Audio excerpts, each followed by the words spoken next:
नवादा जिला के सिरदला प्रखंड में किसान भवन में गोष्ठी का आयोजन करवाया गया।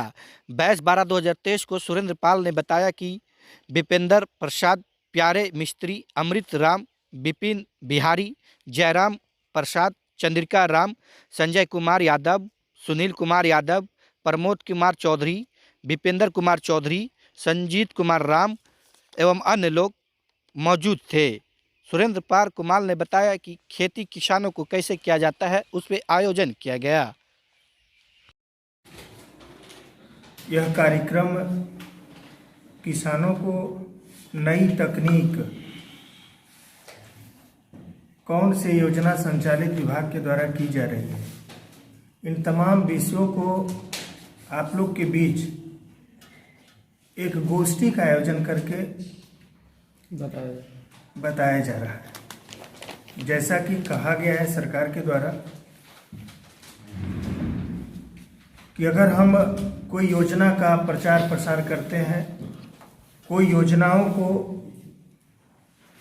अगर प्रत्येक किसान के पास नई तकनीक को पहचानी है तो गोष्ठी का आयोजन करके एक प्रचार प्रसार का अच्छा माध्यम है। जैसा कि हम बताना चाहेंगे आप लोग को कि यह कार्यक्रम खरीफ मौसम में, रबी मौसम में, गर्मा के मौसम में सरकार के द्वारा प्रत्येक पंचायत के किसी न किसी गांव में आयोजित करके इसका प्रचार प्रसार किया जाता है।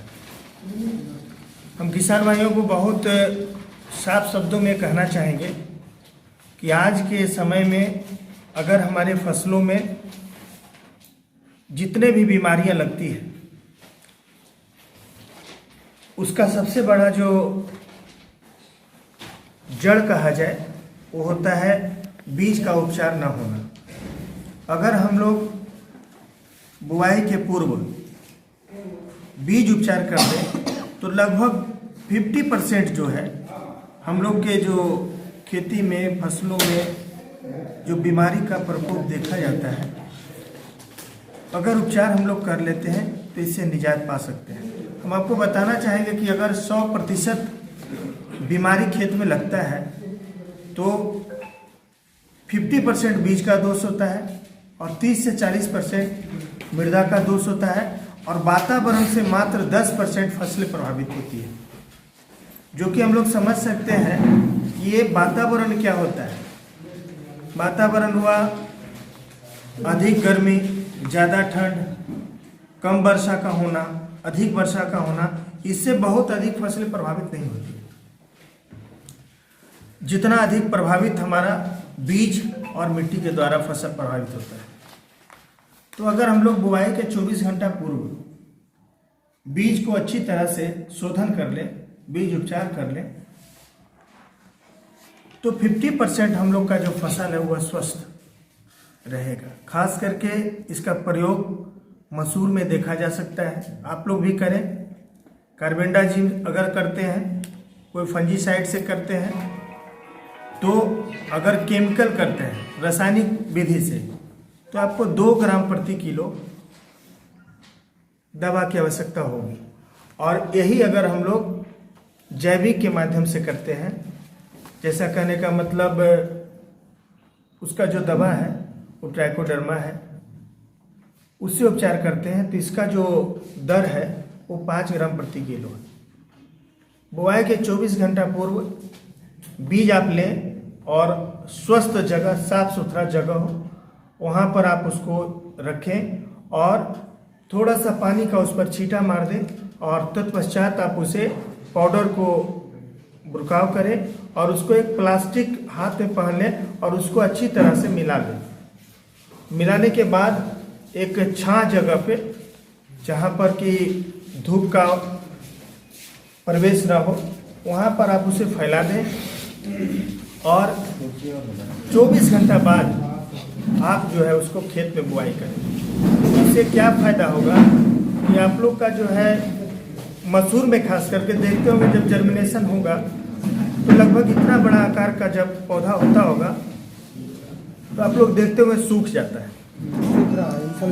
तो इसमें आप लोग को बहुत लाभ होगा और ख़ास करके देखते हैं जब पौधे बढ़वार होता है तो कहीं बड़ा आकार का पेड़ हुआ, कहीं छोटा हुआ, कहीं मीडियम हुआ, कहीं बड़ा बाली बना, कम बाली बना, छोटा बाली बना, इन सब तमाम चीज़ जो होता है वो आप उससे निजात पा सकते हैं। ये हुआ 50% का मसला। अगर उपचार हम कर देते हैं तो इससे समाधान अच्छा खासा हमें मिल जाएगा। अब बात हुई 30 से 40% हम लोग जो बताए वो मिट्टी का दोष है। मिट्टी उपचार सरकार के द्वारा प्रत्येक साल जिस गांव का जो लक्ष्य आता है उतना का चयन करके मिट्टी का भी उपचार ग्रिड बनाकर मिट्टी जांच प्रयोगशाला नवादा के माध्यम से आप लोग को सॉइल हेल्थ कार्ड मिलता है। एक परंपरा सी बन गई है हम किसान भाई के बीच में कि कंपटीशन का भावना होता है। कंपटीशन का भावना होनी चाहिए, क्योंकि जब तक एक दूसरे में प्रतिस्पर्धा नहीं होगा तब तक हम आगे नहीं बढ़ेंगे। ये अगर 2 किलो कट्ठा में डीएपी दिए तो आप प्रयास करते हैं कि हम भी 2 किलो दें। कितने लोग में तो इतनी प्रतिस्पर्धा हो जाता है कि हम 2.5 किलो के दें, 3 किलो के दें। लेकिन हम आप लोग को बताना चाहेंगे कि मिट्टी के पोषक तत्व की उपलब्धता के अनुसार आप लोग उचित रासायनिक खाद का प्रयोग करें, जिसमें डीएपी अभी जो आवश्यक पोषक तत्व लगभग 14 से 15 है। आयरन, सल्फर, मेजर जो है इतना तक हम लोग प्रयोग कर रहे हैं। लेकिन कुछ बहुत आवश्यक पोषक तत्व है जिसे हम लोग इस्तेमाल नहीं कर रहे। धीरे धीरे जैसे जैसे जागरूकता बढ़ रही है हम लोग उस पर प्रयोग शुरू कर रहे हैं। फसल को स्वस्थ रखने के लिए देखिएगा, एक चीज और आप लोग अध्ययन करिएगा, जहां भी अधिक बीमारी से फसलें प्रभावित होती है या हम ही लोग में बीमारी देखते हैं जो लगता है, जो कमजोर आदमी है उन पर ज़्यादा अटैक होता है और जो मजबूत होते हैं वो थोड़ा सा लेट से उन पर असर करता है। तो अगर आप आवश्यक पोषक तत्व तो फसलों को देंगे तो जाहिर सी बात है बीमारी जो है उस पर कम असर डालेगा और फसल को उससे लड़ने की क्षमता उसमें रहेगी, जिसके वजह से फसल कम नुकसान होता है, हमारी उत्पादन और उत्पादकता पर बहुत कम असर पड़ता है। तो किसान भाई, कंपटीशन की भावना को छोड़ जो आवश्यक सरकार के द्वारा मिट्टी जांच प्रयोगशाला के द्वारा जो सॉइल हेल्थ कार्ड दिया जाता है उस मात्रा के अनुसार आप अपने खेतों में उचित खाद का प्रयोग करें। साधारणतया आप अपने से भी मिट्टी जांच कर सकते हैं और उसकी बीमारी का आप समाधान कर सकते हैं। हम एक जैविक पद्धति साधारणतया बताना चाहेंगे आप लोग को कि आप लोग अगर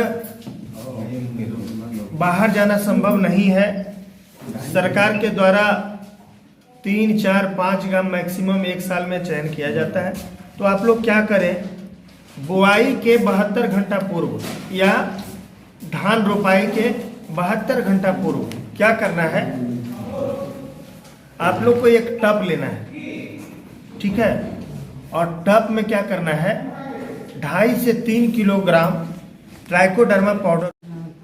खेती पर क्लाइमेट प्रूफिंग, उस पर हम प्रोजेक्ट इंचार्ज हैं। अभी पहले मेरा घरघट में चलता था प्रोजेक्ट, जो ख़त्म हो गया, और फिलहाल अभी हम लोग सुखनर में काम कर रहे हैं। सुखनर में महुआ घाट, भटौनिया, कृपापुरा, बल्लभपुरा और कावेश्वरी, ये 6-7 गाँव हैं। आज का जो किसान गोष्ठी है जिसमें बहुत सारी जानकारी मुझे भी मिलती है, इसमें मैं आती हूँ ब्लॉग में, और बहुत बहुत धन्यवाद है सरकार से बुलाते हैं और नए नए चीज़ों की जानकारी हमको मिलती है तो हम किसान भाइयों तक पहुंचा। ये हम अपने खुद के बेनिफिट के लिए यहाँ आते हैं। और अभी जो